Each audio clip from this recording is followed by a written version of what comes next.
Thank you for listening to this audiobook. This is The Marriage Clause, written by Aubrey Hoffmann and narrated by Google Play auto-narrated voice, Michelle. Audio copyright 2025, published by Aubrey Hoffmann. Chapter 1. Camilla Savanon. I'd always heard that I had an incredible ability to get into trouble. People I grew up with said that practically every member of my family shared this same love of risk-taking. And the more time passed, the more I came to the conclusion that I was indeed a magnet for trouble. It could only be that. I sighed as I watched Louisa and Andrew standing together near the altar, surrounded by curious guests who didn't care that they were at the most important moment of their lives and insisted on asking a range of questions, and I tried to divert my thoughts from what was happening in my life. As your maid of honor and best friend, Louisa's voice materialized next to me, I should beat you until you have the decency to be a better friend. I gave her a sour look, making it clear that I didn't care. Oh, come on. Just because you're living in another state doesn't mean you can get rid of us so easily. I had no idea why she was mad.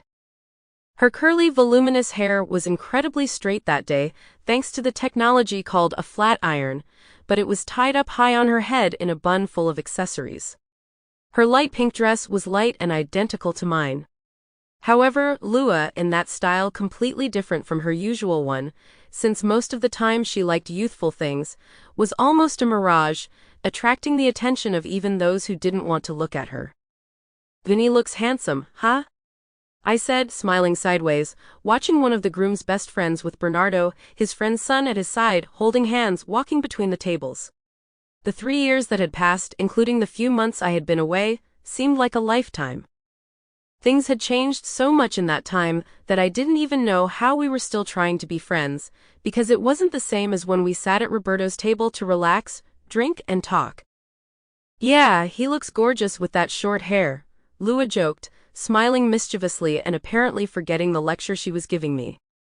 "The dance starts in a few minutes." I held back a resigned sigh. Of all the things in the world, the thing I wanted least was that, to end up in Jonathan's path, but, one way or another, that could only be avoided if I changed my friends, which I wasn't willing to do, just to be clear.